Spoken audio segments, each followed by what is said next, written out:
folks. Welcome to the brand new year. Brand new year. Hey, hello, welcome. I'm John here. How you doing? Hello. It's Joe. Welcome to the stream. So we're going to try to make it a little more formalized this year and try to stream a little more often and more regularly.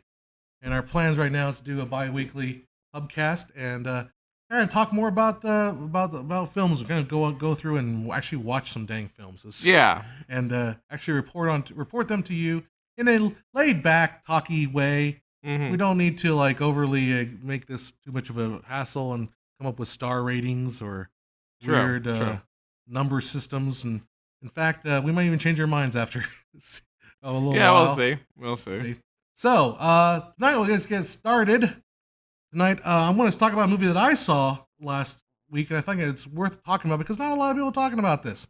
And actually play for you a little bit of the trailer when we kick it off here.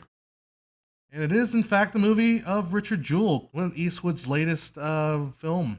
Now, I did get a chance to see, fade it back to me. You did get a chance to see The Mule on HBO a couple weeks ago, and Clint Eastwood has this thing where he makes films that are kind of like the films that got me interested in seeing in the movies in the first place. He makes films that don't require like 10 months in editing for all the special effects. True. And so Richard Jewell is very much like that. It is a very simple film telling a story about a man who was kind of schlubby. Hauser is his name, or Richard. We looked it up. He's not a big famous star, but he's. I think we missed his name there. Let's see. Richard Hauser. Oh, we gotta look at the cast there. There it is. Cast. Yep. Paul Walker Hauser. Walter Hauser. Walter Hauser. And I guess he was, I didn't see I, Tonya, but he played the boyfriend in I, Tonya, too. Ah, so he's got playing a lot of real life characters, schlubby characters. But it's a schlubby guy, and he does a great job in portraying the whole entire cast does a great job portraying the real life characters. Stand out to Sam Rockwell, who plays his lawyer, who has to keep this poor guy. The thing about Richard Jewell is he loves the police. He's a fanboy. He's a police fanboy. Yeah. So much so that when he goes to college, he gets a job as a private security at college. His dean fires him because he's way too active. He went on the streets and tried to pull people over for drunk driving. It's like, dude, you have no authority on the streets. Yeah. He's like, well, I figured if I just get them early, then they won't have a problem on campus. Like, no, you're fired. You're gone. In fact, it was that dean that when he saw Richard Jewell's because Richard Jewell found the bomb, and then the dean's like, I know that guy. He's a little bit off. I'm gonna call the FBI just to let him know. The guy's a little weird, so don't trust him. And so the FBI gets this idea that they're going to investigate Richard Jewell. They don't tell Richard Jewell. Kind of leaks out through the press. And the movie continues on. And obviously, not too worried about telling you the spoilers because it's a real event. It's based on a real event. And for the most part, it stays pretty true. The thing that pissed me off really was that they didn't tell Richard Jewell that he was under investigation. They told him, come on down to FBI headquarters, and we're just going to interview you and talk for a video. We're going to videotape you for a training video we're doing about how to recognize suspicious packages. So get him down to and this really happened. Get him down to headquarters, and then the FBI chief says, hey, you better read him his Miranda rights, because otherwise this is completely inadmissible. Like, Richard Jewell, we just want to make this look authentic, and have you sign this. Oh, wow. Yeah, and then this is really what happened. And then Richard Jewell's like, well, I'd like to help you, but this seems kind of wrong. Yeah. And eventually he wises up and like gets his lawyer on the phone. Yeah. And but that's the thing, man. If you are, and I was watching this video, there's a famous video out there that says, don't talk to the police. If you are innocent, keep your mouth shut. Like when people want to question you, I mean, you have to play a balancing. If you know stuff that would help the police, you kind of want to tell them, but you also be careful. Like, don't open your mouth and just be all like, oh, well, by the way, I have this thing happening. Yeah. Like, no, if you're guilty, by all means, talk your mouth off. Yeah, that's right. Go ahead, go, please. But if you don't, if you're innocent, shut the. And throughout the movie, you're like, Richard Jewell, shut the fuck up.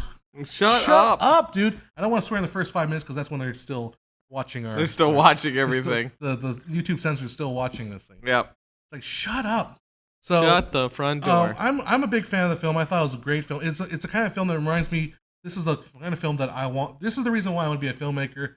That can make these smaller films because I love the big action films, and we're going to talk about one. Yeah. You saw in the in our thumbnail. We're going to talk about one shortly, but it's these smaller films that are cool. There's some controversy because they kind of made this reporter that leaked the story to the small press. Olivia Wilde's character kind of made her like she kind of slept with the FBI to get the information. If you watch it carefully, she didn't really sleep with him. It wasn't like a quid pro quo. It wasn't. Yeah. She was more like rubbing him and like, give me something. And then at the very end, she's like, she invites him to her bedroom to have sex. Obviously, he's like, oh, we're doing this. So he wasn't expecting it necessarily. Yeah. So I'm not too worried about it. It's a fantastic movie. I thought it was really good. Very so nice. that's my take on Richard Jewell. I saw that about a week ago. And now to another movie completely opposite. Another movie that we both saw, and that's Jumanji. Yes, so they're saying a little bit of trailer. Now you heard me talk a lot about Richard Jewell.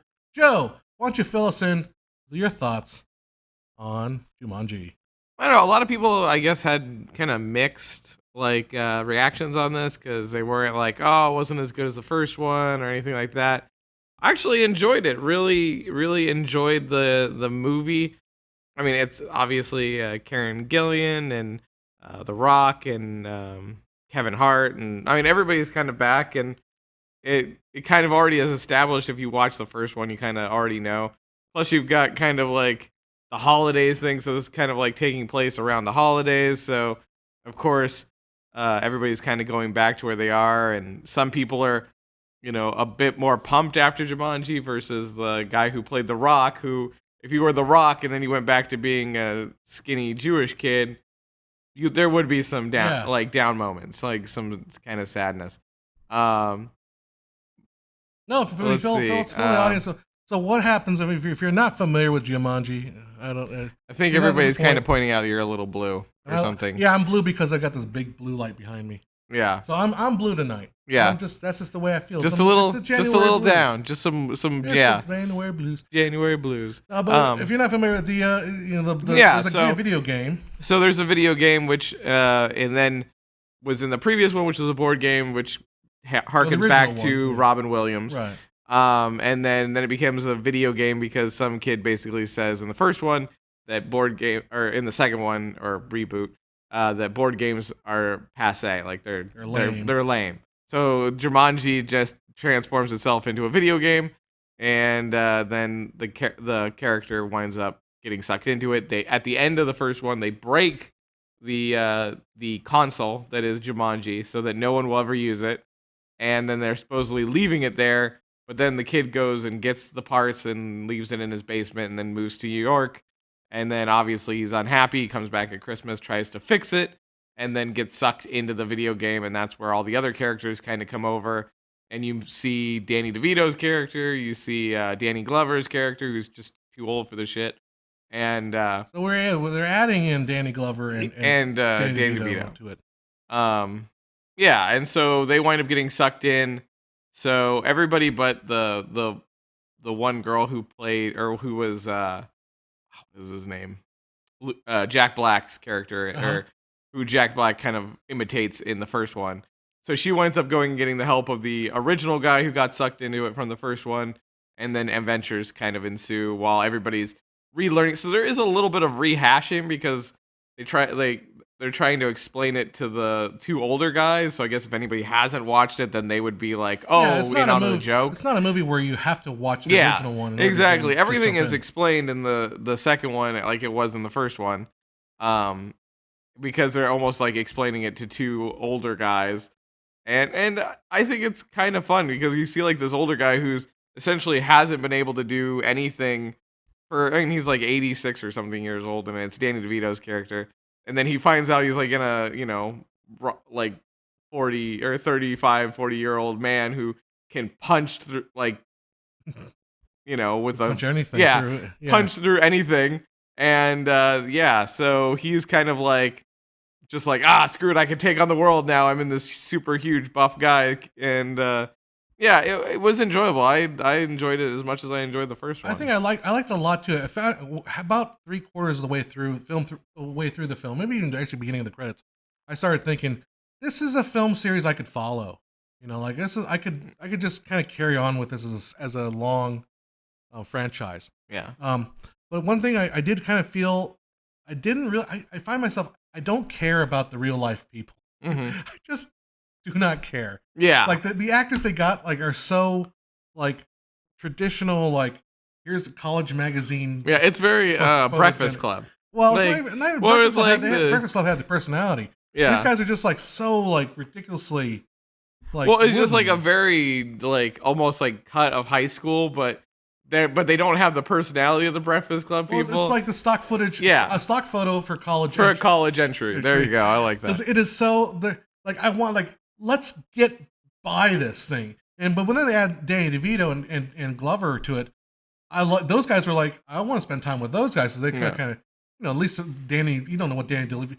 Every movie Danny DeVito does, you have to have him talk really quietly and have him say life is really a gift if you think about it. Just have him talk really softly, and that's like Danny DeVito's glare, the way The Rock has his glare thing. Yeah. But anyhow, smolder. The smoldering looks. Yeah.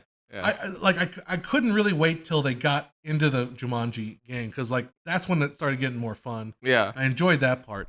And the mountain was the hound. Yeah, the hound. Not the mountain, the hound. I thought he looked familiar. I was trying to place him. I knew he was it looks like the hound. Yeah. Yeah. I liked talk about there's an addition. We're not gonna call it spoil. Talking about some plot elements is not a spoiler because it's just elements of the plot. They're not. Yeah. There's a character Awkwafina plays. Yeah. In the show, because now there's got the original 4 cast, and they've got Danny Glover and so there's new characters. You gotta have new characters, right? Which one is a horse? And one's a horse. One's a horse and one's a thief. One's Awkwafina. Yeah. Which is a water bottle. A plastic water bottle. But I think it was really cool seeing her. I was like, hey, look, it's Mulan. No, just kidding. Oh, John. Is she going to be Mulan? No, she's not. Oh, okay. But she I was like, she would have fit the kind of looks like Mulan, though. And now that you, when you were saying that, I was like, no, it really worked. It looks like Mulan.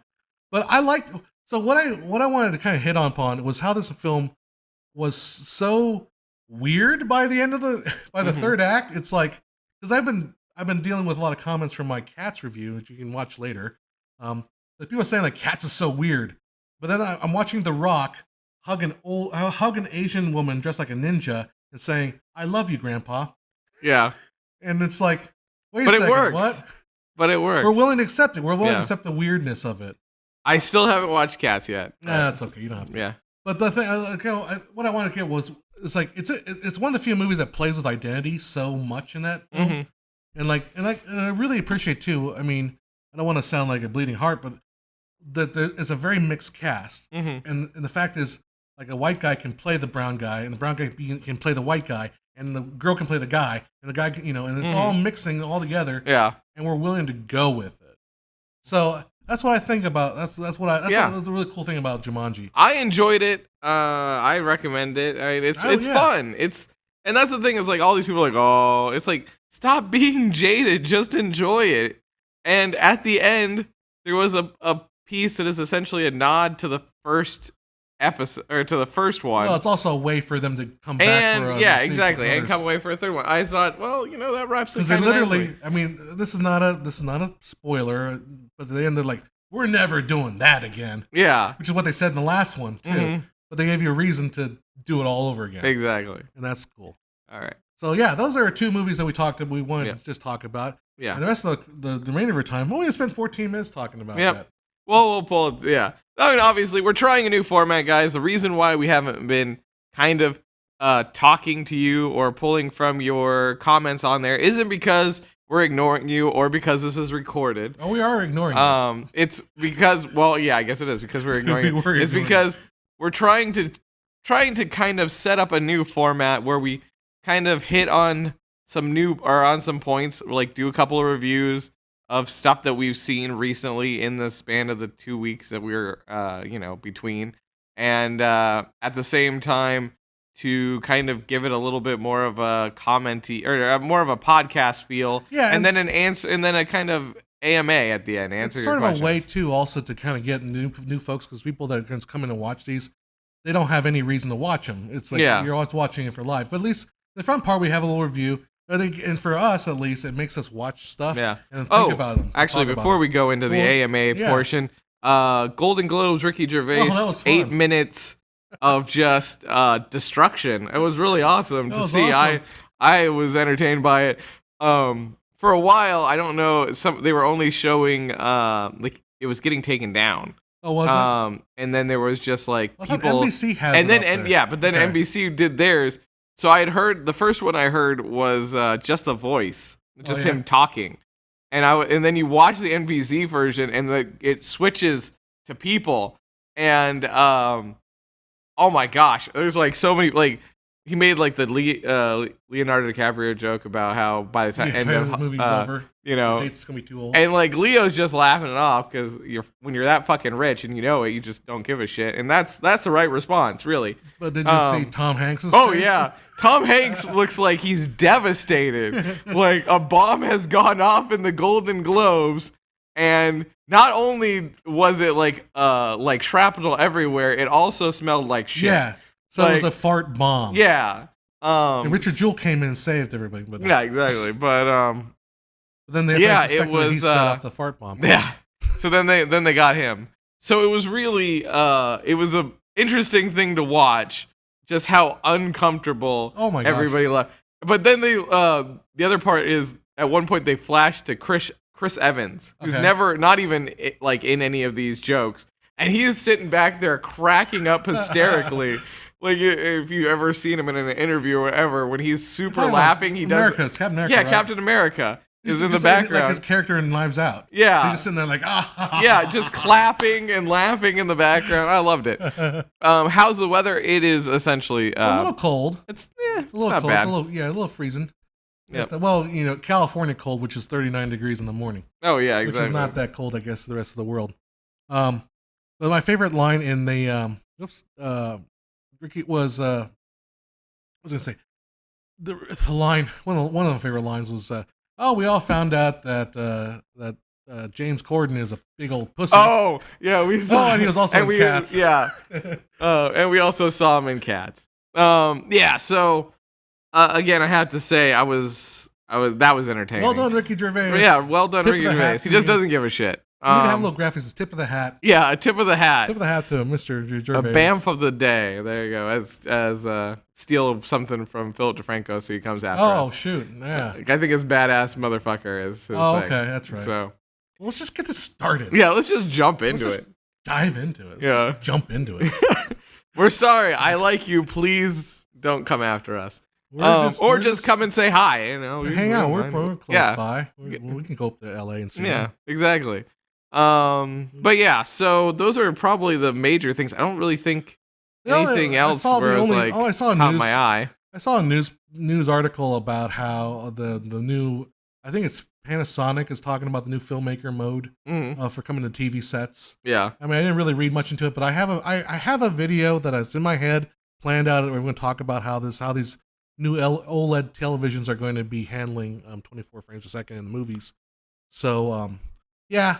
Also, I spent the last couple days writing what I thought would be a short script for a new video called the Forgotten War for Color Television. Oh yeah, and you're telling me about that. Yeah, I got to 3,500 words, which means it's going to be about a 22-minute video. I'm like, shoot, this is only supposed to be like 1,800 words. This is supposed to be like a short one, but it kept going. It kept getting bigger and bigger and bigger, and so that will be coming up soon. But I am going to take a little trip to the Grand Canyon starting tomorrow. Yeah. I'll be out for a couple days, and I'll be going out to take some photos with some real film.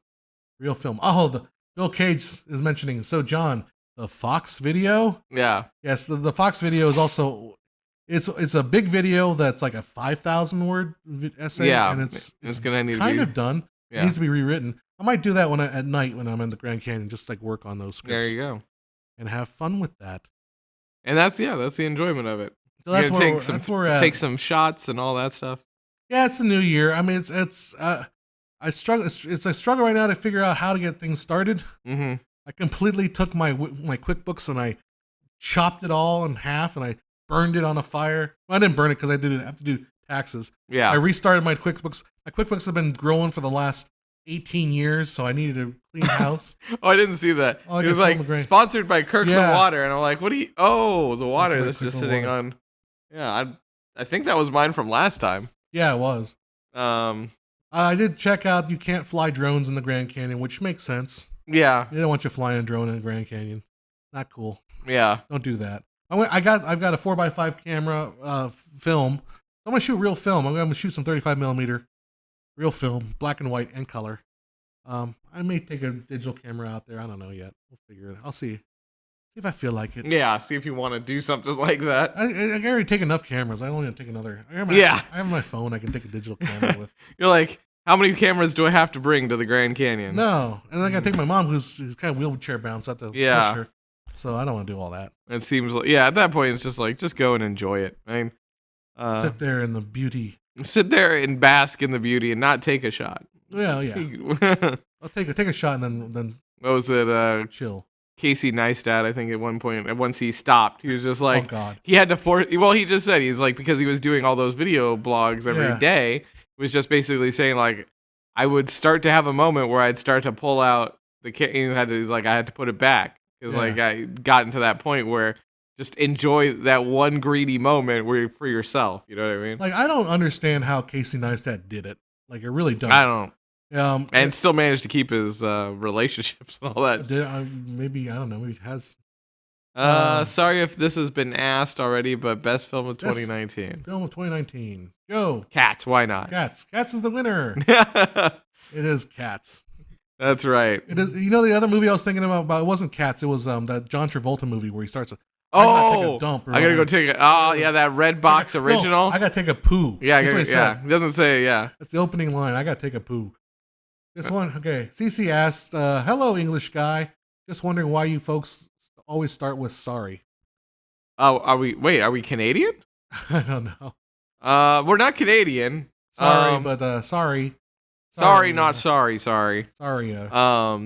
But Bill Cage asks the video. I'm guessing, assuming talking about the Fox video is going to have Nowari. It's you always kind of play that theme. Well, all the studio ones are going to be Nowari. Yeah. This other one I'm doing is not going to be noir. The War for Color Television is not going to be noir. Yeah, they didn't write that. Yeah, but it could. Okay.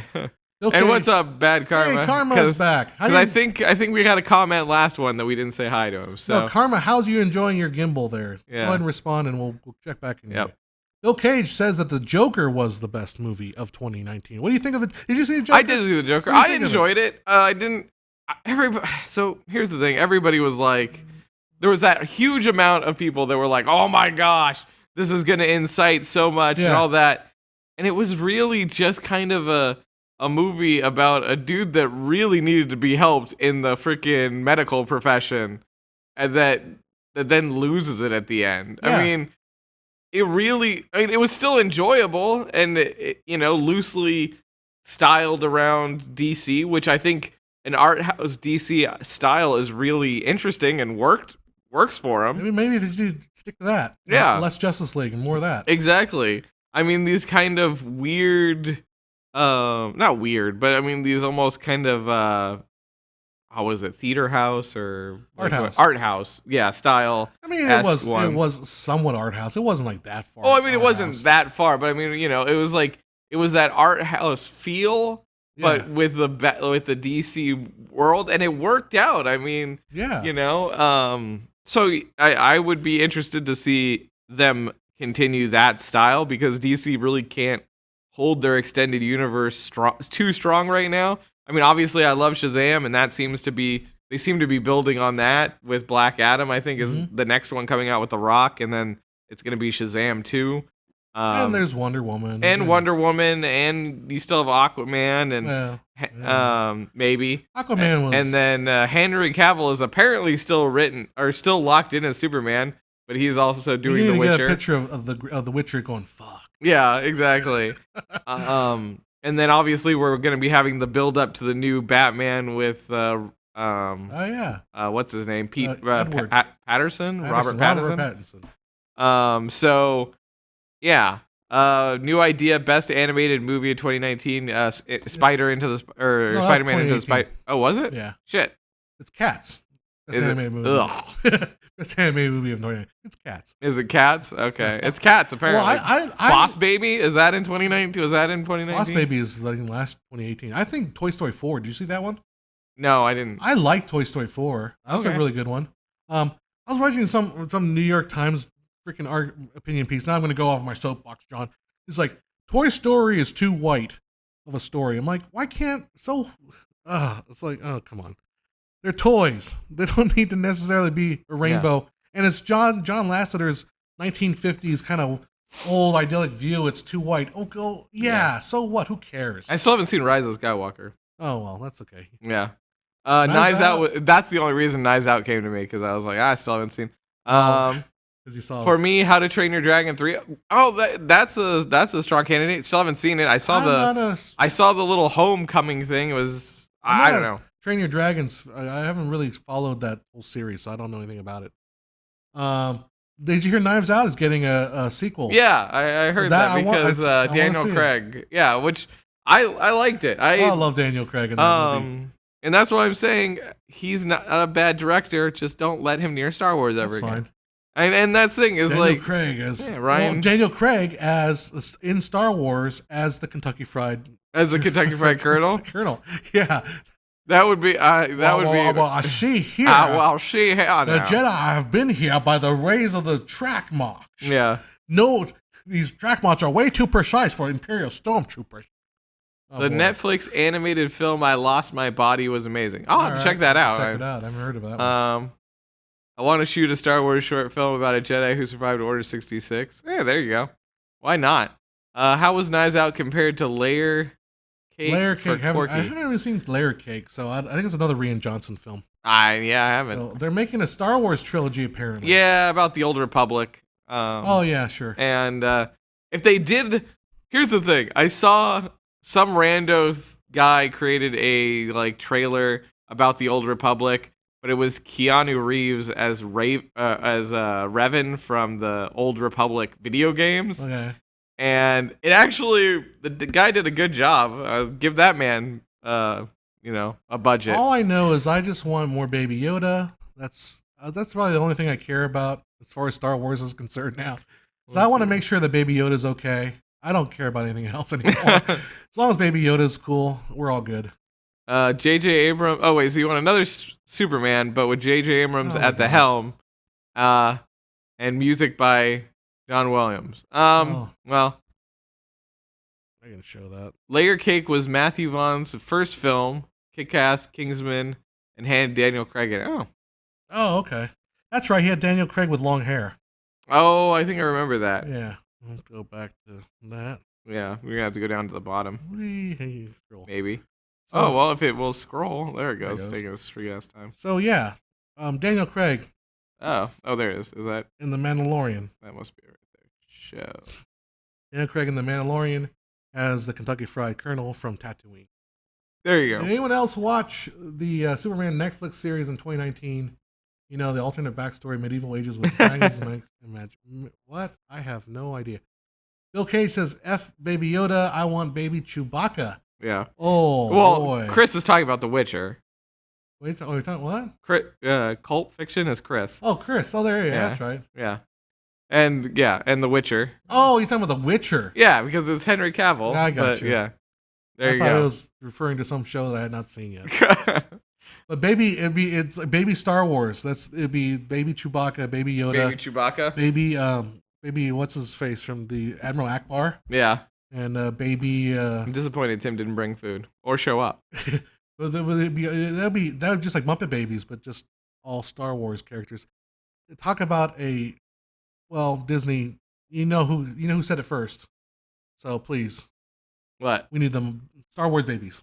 Oh, Star Wars babies. There you go. Star Wars babies. There you go. Yeah. Baby Stormtrooper. Baby Stormtrooper. Yeah. Baby Emperor. Baby Palpatine. Baby Palpatine. Oh, Baby Vader. $1 million idea right there. Baby Palpatine. burr, burr, burr, burr, burr, burr. And it was He's just like sucking this stuff. yeah, it's just and he got the helmet on, but yeah, baby He's Jar got Jar. the high ground. Yeah. Oh, It's that'd be great. Baby Obi-Wan. Baby I got Jar the high Jar. ground. Okay. This has gone too far We've already. gone too far. We took it and we ran it into the ground. J.J. Abrams it right there to the. All right. Speaking of Michael Giacchino, my faithful mock-up cover of his audio logo for Viacom CBS Paramount Pictures is uploaded to my SoundCloud page. Sweet. Nice. Michael Giacchino. What do you think about Michael Giacchino? Is he the new John Williams? No, I doubt it. I think he's pretty good. Close. Good. He did the Up theme. I should love that. Bad Karma would like to come on, be a guest of the show. Well, come on up. Yeah, there you go. We'll have to get another microphone. Yep. If you bring food, it'd be even better. Because the person that was supposed to food. I'm hungry. I should have eaten. Let's see. You're right. Let's instead talk about which Star Wars characters you would bang. Well, that's quite easy. All of them. Yeah. Nah. I don't know. What's those slave Jabba the Hutt slave? Oh, the Twi'leks or something like that. Yeah. Yeah. Although they're not all prostitutes. That's right. Sure. It's the bathhouses of Twi'lek. Yeah. Whatever. I'll take you there one day. Yeah, there we go. An adventure. Bob Lasky's adventure to the bathhouses of Twi'lek. There you go. We're here. Okay, never mind. Apparently, Bill would go with Yoda. Well, hey, that's you. The power of the Force is strong with us. Okay. Let's get these images out of our heads. Donnie Pearson says, I remember the original Puppet Babies when it came out in reruns on Nickelodeon and Viacom CBS. Original show originally aired on CBS. You know there's actually a good video out there by a guy that does Defunct Land. Talks about the history of Muppet Babies. Yeah. And it's actually pretty darn good watching. I would watch that. We talked about the recent award show lack of diversity controversy. I don't think there is Is there more controversy of the lack of diversity? Know. How much diversity do you need, folks? Yeah. I think there was a Times article that said like the 2010s was like the best era for women directors and for black directors. Yeah. Because there was a lot of attention on these folks, and they had a lot of prominent films come about. Mm-hmm. So we still need to make a controversy. Let's just celebrate everybody's work, man. Yeah. Hey. Anyhow. Donnie Pearson writes, Donnie Pearson's active here. I've seen bits of an episode of 2 of Disney's junior reboot of Muppet Babies. I wonder if Muppet Babies × streaming on Disney Plus. I don't think it is. Although I did start watching, I need to go back and finish my binge watching of Larry, what's his name? Goldsmith. Damn it, what's his name? Which one? The guy that played Ian Malcolm. Oh, Jeff Goldblum. Jeff Goldblum. Yeah. I'm close one of those words. Jeff Goldblum's show, which is oddly weird. It's just it's a weird kids show where Jeff Goldblum goes and finds stuff. The National Geographic one or something. Yeah. It's like World According to Jeff Goldblum. Yeah. And he's ice cream. It is delicious. It is delicious. It is delicious. And look, flavors. Yep. And what we have here today? Oh, strawberry. That's the thing. I could just watch the dude just talk. It's just that's what the show is like. Yeah, exactly. It's like him talking, but he does on a kid level, but not offensive in any way offensive. Yeah. Sneakers. These are lovely. They're shoes. I put them on one foot at a time. It's very great. I love them. They're everywhere. They're everything. I'm Jeff Goldblum. Yeah. Yeah, exactly. It's I got to catch up on that and High School Musical, the series. All right. Can I share with you a really sad if I won the lottery, and I did have to check my lottery ticket and make sure I lost it. I was thinking about that, like Doctor Strange, I've looked through 11 billion worlds and none of them do you win the lottery. Yeah.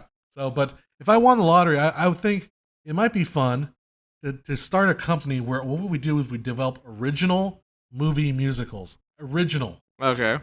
And they would just be like Tyler Perry style, but they'd be original, and they'd be like, well, we're just gonna find the best theater folks we can find, and we're not worried about how super popular they are. Mm-hmm. Just we're gonna go very niche, and just try to go after the high school theater nerds. Yeah, and just create an environment. I think that'd be kind of cool, and I'd like to see some original musicals. It'd be kind of fun. I'd dig it. If I had $300 million, I'd invest if you have nothing to do. Literally, if I had nothing. Did you get any new film gear for Christmas? Not really. Yeah, not really. I don't really buy. Well, I did get some film like celluloid film, and I bought some stuff to develop film. Yeah. Remember, that's more when like you a buy your own fun Christmas hobby presents, thing. Yeah, exactly. It's not that much fun, you know. No, yeah, that's the thing, right? It's like someone asked me, "I was like, oh, what did you get yourself for Christmas?" And I was like, I've been getting myself things all year. So what I got myself was not another bill. Yeah. Well, you know, like I'm gonna buy this video game for Christmas, but I'm not gonna play it. I want to play it on Christmas. Yeah. I have to buy it like 3 weeks early so I can play it. Yeah. And then play it on Christmas. Mm-hmm. You know, it's like, well, it's not really a Christmas present. No, the gift of Christmas is you with us. Sitting here, enjoying the warmth of bathing the warmth of our internet streaming glow. It's nourishing. Yeah. I'm gonna go do my Jeff Goldblum impression again. There you go. All right. Sounds like how they cast Star Wars unknowns. Yeah, that's. Well, I mean, I think that with my musical idea, I wouldn't cast complete unknowns. I'd cast Broadway folks, like folks that actually have some talent, and not just famous stars. All right. Yeah. So okay. Well, that Tim texting you. No, that was Chris. Oh. Not Chris Culpin, Chris, but from the other place. So. Oh, okay. From work, or from the other job. Yeah. So, is a very obscure actor. Wait. Samuel L. Jackson was in the original Star Wars. Yeah, he was in the originals. I'm thinking he's the obscure actors. I think is more going for like J.J. Abrams and stuff. Oh my gosh, we keep getting this question. This is a good one. Always fun one to do. Which film would you most want to be remade, and who would you cast in the roles? The prequel to Star Wars and the sequel to Star Wars. Yeah, and then I would also like them to not suck. I don't think you can get around with that. I don't think anybody can make a Star Wars film today. The only thing you can do is do kind of like Mandalorian and just go somewhere else. Go a different direction. Don't try to repeat it again. Well, the thing is, I feel the prequels had to essentially go with Vader. Yeah. I mean, like, you had to do the Clone Wars. Which may be the reason why. And I feel like it could have been saved. Like if you made actually a lot of the Star Wars things where it's like showing in between the movies and stuff like that, where Anakin's not a total twat. Then we're gonna get demonetized. But I thought those were good. Like there were things, and it's like, wait a minute, how can you create a cartoon that is more entertaining than the whole of the three movies? They both came from you, so it's like, I don't know. I feel like people just kind of try to appease too many people. Yeah. Sometimes, and then they try to like outdo themselves when just telling a good story and something that you really believe in would just work, like resonates with people. I feel like the original stories resonated better with him because he had an idea, he had a story he liked, and he also had people that went like, "Don't do that." Yeah, don't do that. I want to go to the Toshi stations. Yeah, like you don't want power converters. Yeah, because isn't there some extended scene where it's like 20 minutes where he's whining about it or something? Where he's at the whatever station and the guy's like, "Hey, young man." Oh yeah, because then they try to recruit him or something. Yeah, you ought to join the rebellion. Like, yeah. No, I don't want to. I'm just a kid. I'm just shooting womp rats. Yeah. Like, no, you're so cool working for fighting your X-wing. I wish I could be like you. Yeah, and that's literally the word verbatim of the script. Yeah, exactly. You know what? I just to throw it off a different Star Wars tact, I would like to remake a couple of movies. Okay, I'll throw this first one out. I like to remake RoboCop, but not the way they did it. Not the newest remake? Because I think there's actually a lot of fun. They can actually do a lot with it, considering all the weird Boston Dynamics stuff that's coming out there. The other movie I like to remake is like Breakfast at Tiffany's. They make it fun to remake that, or another kind of rom-com. Yeah, and I saw someone say remake of Miracle on 34th Street. I don't know though. Miracle 34 was 47 was. They did try and remake it with that one girl who was Robin Williams' daughter in Mrs. Doubtfire. but the one way with back. Richard Attenborough, I think. That wasn't bad. It wasn't amazing, but it wasn't bad. It was like kind of pointless though. Yeah. Mara Wilson, that's her name. Yeah. I had owned that one at one point, and I think it was given to us or something. Mara Wilson was that shot's dark. Mara Wilson was a cute little girl when she was. I'm not in trouble. Sit down, Chris. Chris Hansen, sit your ass down. She was just a really cute girl when she was a young, like her first. I think one of the first movies was Matilda. Yeah. And I finally saw that movie after I saw the stage version of it. I'm like, I need to find out the source material. And I watched the movie, and then I watched. Well, obviously, it's based on a book. Yeah. So then, of course, Bill Cage asked, "What is the worst movie of 2019?" Also, Cats. I think you're probably more in the running of that one with I Got a Poo. That one is pretty bad. I haven't seen it though. But yeah, I Got a Poo. Cats is wonderful. In fact, there's an interview. There's like a reporter for a magazine asking me questions about why it's not, or why the public backlash of Cats. Maybe there's going to be an article about it. I'm getting a lot of people coming on the comments saying they like the movie after all. So we'll see. What do you think of the Richard Jewell controversy? Less means yes. We talked about Richard Jewell. Yeah, I mean, I already saw the. The controversy is overblown. I think it's kind of over the top. The movie is really good, and it's not a political movie by any stretch of the imagination. They kind of give Clint Eastwood a little bit of a hard time because he is right leaning. But the movie is not right leaning at all, really. And I don't think the criticisms of the movie really are that valid. Yeah. So I think if you watch the movie, it's a little more nuanced than they talk about. Rise of Skywalker was my least favorite movie, says Bill Cage. As I haven't watched it, I can neither confirm or deny that. All the crap I'm talking about Rise of Skywalker, you guys are going to watch it and you're like, John, you're wrong. This is the best movie ever. I guarantee that's going to happen. Oh, so you think I'm going to watch it and actually like it? I think you're going to like it. I think Tim's going to watch it and say, that's the best movie. He's going to argue with me hardcore about why it's such a great movie. Okay, because that's my bet. Because you didn't like the second one. We flipped on the second one, and we were both in the middle on the first one. So you're saying that I'm gonna watch it and be like, "This is the best movie ever." I watched the first one again on TV, and I'm like, "This takes me back to a time when Star Wars was simpler." Like A New Hope or Force Awakens. Force Awakens. It's like, oh, this is back when the time when Star Wars could be anything. Yeah. It would be fun again. This was back when there was a thing called hope. And then Jedi came out and half people liked it and half people hated it, and now it's like, and now everyone's upset and everyone wants to kill each other. And it's all because of J.J. Abrams' fault. I heard that neither confirm nor deny line in Mission Impossible Rogue Nation. It's been everywhere. It's like pleading the fifth, really. How about a network remake focusing on the internet media and maybe YouTube? That'd be kind of fun. But the only thing with the network is very much a 70s movie. Yeah. It is very, very 70s, and it's very, very television. You can't have that. You can have that guy at the end go, "There's corporations that run the world, Mr. Plinkett," not Plinkett. Mr. Plinkett. Yeah, it's Mr. Plinkett. It's Mr. Plinkett as Howard. There you Howard go. in the network. That'd be great. Yep. That'd be. What's his line? Is like, you might have not noticed it, but your brain did. I just turned 12 right there. Yep. Let's see. Gotta have the hair. A remake of Network. 70s hair. 70s hair. And that's right. And those 70s power suits that women wore. Yep. Gotta have that. And those shoulder pads that were like crazy. Yeah. That's how you showed your dominance, was the shoulder pads. How the big bigger they were, pads. the more powerful you were. That's all about female empowerment right there.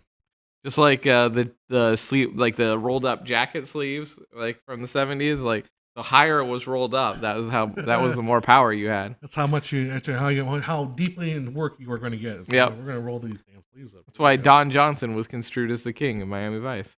Oh yeah, okay. Yeah, because he always had the rolled up suit. And Don Johnson was in Knives Out. Yep, that's true. He was great in that.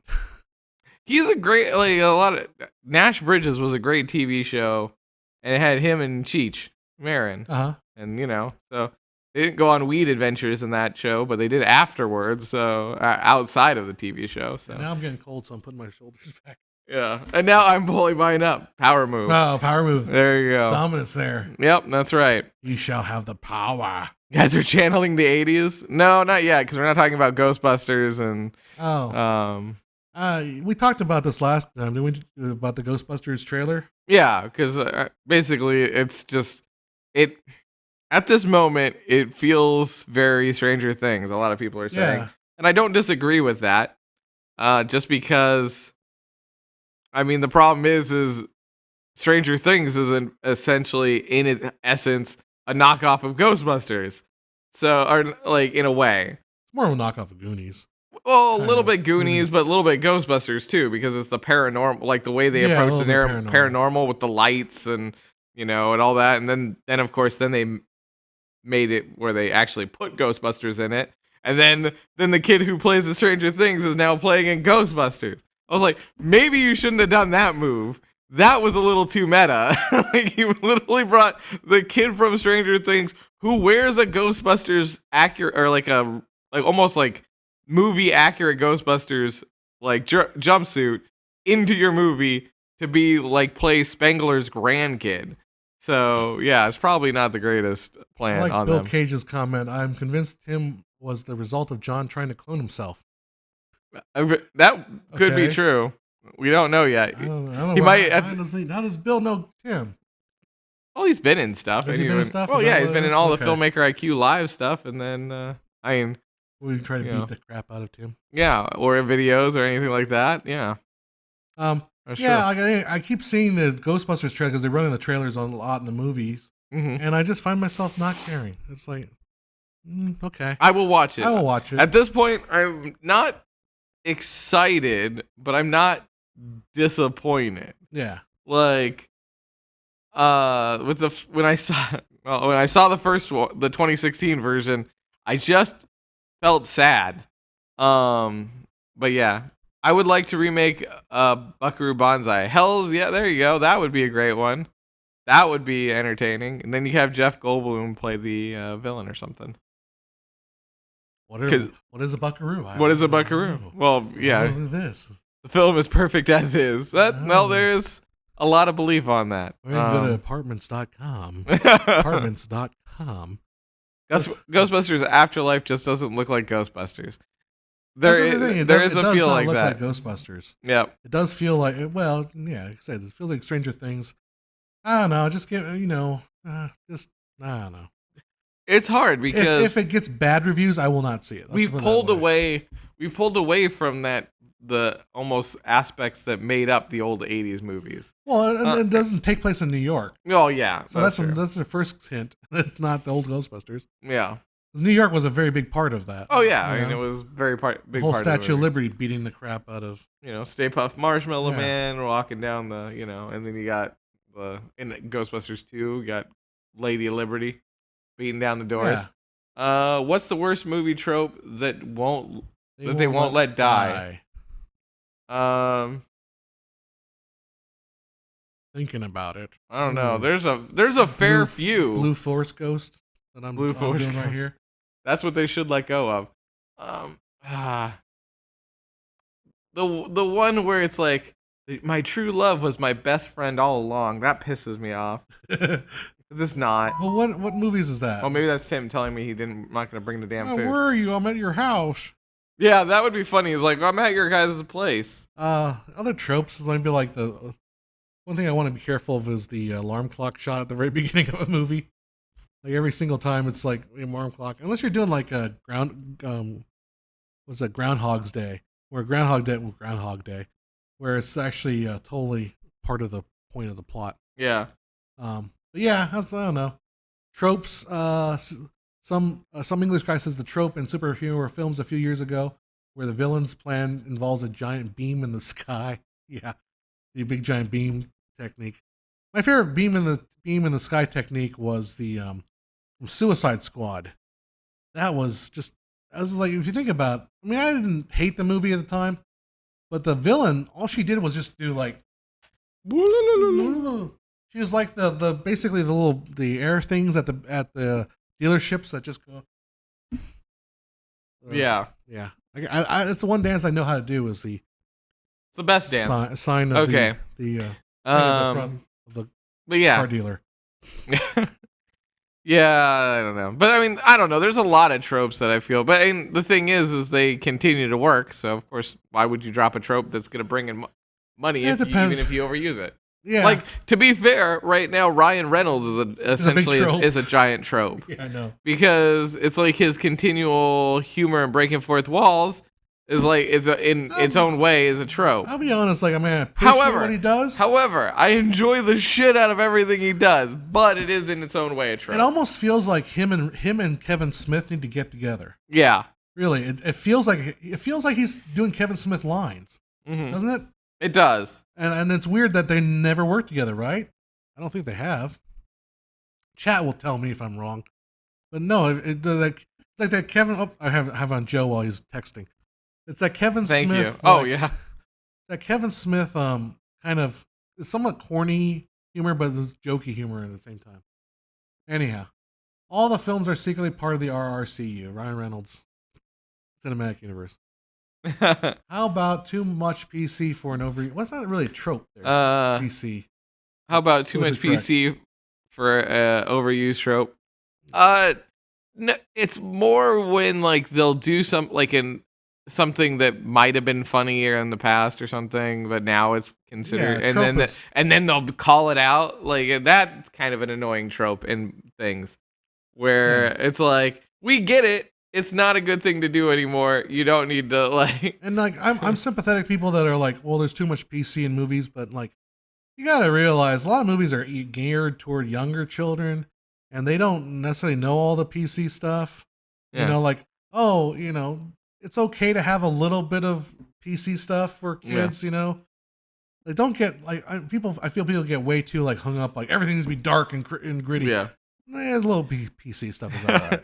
I just say this: never force a trope into it simply to force a trope, like something. If you feel like it flows into it, and maybe people didn't particularly agree with it, it's like, whatever. That's gonna happen. You're never gonna make everybody 100% happy.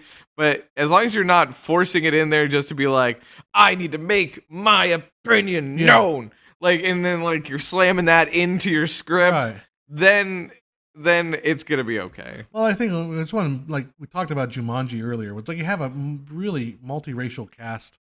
I think that's good. I think that's actually the good approach to it because they're all playing each other and it doesn't matter. So, you know, I think that's an example where you can actually get away with it. Yeah. I'm honestly getting tired about how a movie, or Bill Cage, I'm honestly getting tired about how a movie simply having character who's a woman gay makes it PC. And sure, I guess. I mean, here, like, again, it's one of those things of right now everybody's kind of doing, I don't know, trying to be woke, I guess, a little bit. It's kind of failing. Like Batwoman is like the numbers are terrible and so like, but I mean the thing again, it comes down to the thing. If you are doing something simply to smash your agenda into it, everybody's gonna know. It's just not gonna work because it doesn't feel authentic and it doesn't feel enjoyable. No, I'm gonna hang on that. You're gonna disagree? I'm gonna hang on to that. I was like, I'm getting tired of the woke stuff too. And occasionally, I'm not very active on Twitter. Mm-hmm. Occasionally, I'll go on Twitter and like, I'll just like, okay, that's why I don't go on Twitter. Yeah. People are so damn woke on Twitter. Yep. So they had an interview. I read an article in the UK one. It's one of the UK newspapers. Woman interviewed Terry Gilliam. Mm-hmm. Terry Gilliam was like, I am sick of being the butt of all the hate. Like I'm a white or straight male. I didn't do anything. Yeah. Like leave me alone. And then he was kind of joking and trying to like poke the interviewer, but the interviewer, like the way that she wrote it, she was so freaking serious. Yeah, it's like, I can't believe he said that the Me Too movement maybe is a witch hunt. Oh my goodness. Yeah, you know, but Gilliam's like, yeah, you know, I realize some of us are kind of like asses about it, but some of us, he was kind of like just going for it and being Terry Gilliam, being what like Monty Python was known for. Yeah, just going for the edges. Mm-hmm. But like that was so selfish. Oh my goodness! How could you dare? Oh my gosh! How could you dare? Yeah. Oh my god. So anyhow, yeah. You know, I'm just going to call it out. So I got some crap for that forced perspective video I did, where I put a girl in a martini glass, and she's wearing a bikini, a bathing suit. I believe it's a one piece. It might be a two piece, but it's not a very revealing. Yeah. And like somebody on Twitter was like, "Oh, I can't believe you had a naked woman in a tutorial. It's horrible." And I'm thinking, no, she wasn't. She wasn't naked. And what would you wear if you're going to be photographed in a martini glass? Yeah. Cocktail dress. Oh, ching. All right. I how late are you? Long. Not too late, number one. I thought about that joke for so long, I just had to say it. Yep. All right, the anti-PC crowd is just annoying as the pro-PC crowd. They're of course. They're all annoying. Everybody's annoying. Everybody's annoying. And I'm really annoyed but I'm not annoyed. Here's another thing that annoys me. People that say, "Oh, theatrical is going to die. Movie theaters are all going to be dying. Movies are dead. Blah blah blah blah." It's like, have you gone to a movie theater lately? Go to a movie theater lately. Yeah. You I mean, the thing is, it.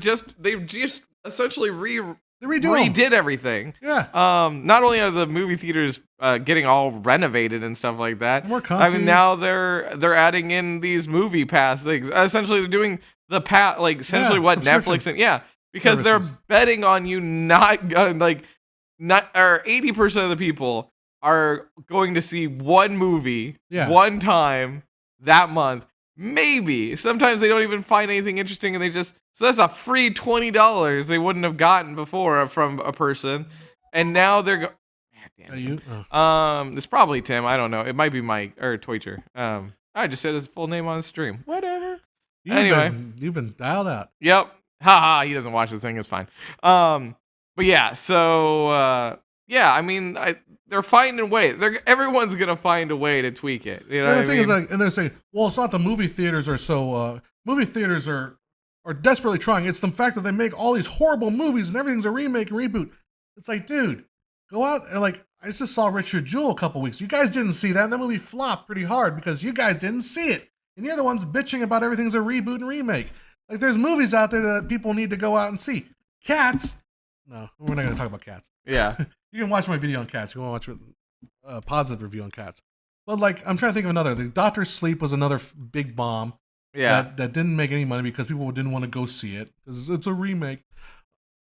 Anyhow, you're getting me on my soapbox. I have that video out there called our superhero movies destroying cinema. Yeah. I kind of go through and talk about how there's not that many superhero movies. And now I'm hearing people are commenting on it "Oh, yes, they are. They're destroying cinema. There's everything's full of superhero movies." I'm like, it is January 2020, and there's not a single superhero movie in the movie theater now. There's not a Marvel movie. There's not a DC movie. Nope. There's Star Wars.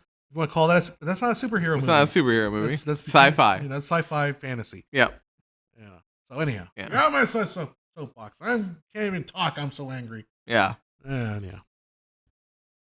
All right, what are we talking about? Humans are annoying. I agree. Shit, I can't help but chuckle at the meta. Oh, at Blu-ray. Complaining about people that complain too much. Yeah, I agree. So when people talk about cinemas, some English guy, when people talk about cinemas dying, it reminds me of the people who say the same thing about Blu-rays, which is just doing fine. And you know what? When cinema died, it was in the 1950s when they introduced television. Yep. That's when cinema died, and it has never recovered since then. I don't think it's ever been. But they go back, because essentially it was, They got this article out there that was like, "Oh, it's down from its high in 2002." Well, no shit, it is. No shit. We have streaming now. We have all this other stuff. All right. Just look at Criterion, which is doing better than ever. Yeah, Criterion. I need to start collecting some Criterion DVDs.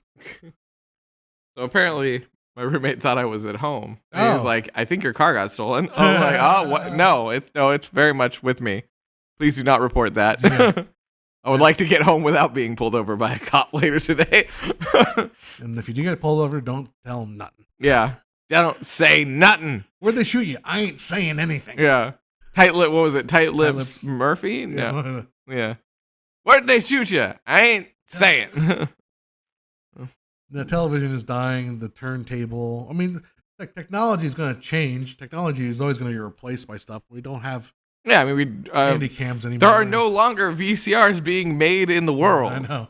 Yeah. If you think about that, there is now a form of video that will sooner or later be Johnny Tight Lips. Yeah, Johnny Tight Lips, that's what it was. Will no longer be accessible because VCRs slowly break down. There's less and less VCR repair people. Except for Jay and Mike. Yeah, exactly. VCR. But it will take them about 10 to 50 years to fix it, yeah. All right, well, it is coming to that time, unfortunately. Yeah. We're So wrapping it up. Yeah, again, this is kind of us testing out a new format. Normally we do an hour and a half. We're dropping it down to an hour. We're going to stay more stable. We're going to try to add in reviews in the beginning, then doing the AMA like we're doing right now. This might become, if things progress well in the future, this might become a weekly thing. Yeah. As we were talking about that, but we got to see a little bit more, a more push on the filmmaker IQ side to warrant that. So for right now, it's just we're gonna stay steady to 2 weeks and get you over there on patreon.com/filmmakeriq. I'm gonna change it too. I'm gonna start putting the $10 donors on the end of videos too. So get a little more. There you go. A little more recognition of the folks, guys that are out there supporting us. Mm-hmm. Patreon.com/filmmakeriq. I need to redo the site. I'm probably gonna do it sometime this year. But there's Filmmaker IQ. And if you didn't see it already, there's our t-shirts on teespring.com/stores. That's Filmmaker IQ. You can see it in the shelf below. Check it out there. And Joe, any last words, any last parting thoughts? At this point, not too much. Thank you guys again for watching us. And in case we don't see you till next time, have a good January. Good start of the new year. Happy New Year. Get those what is it? What do you call film resolutions? Filmmaker resolutions out there. Resolution and there film you watching go. resolutions. Film watching and them. filmmaking. And hopefully we'll see something great from you guys out there. And hopefully you'll get to start seeing some crazy good stuff from us over here. And we will be looking forward to a good 2020 with y'all. Yep, absolutely, guys. See you later. See ya.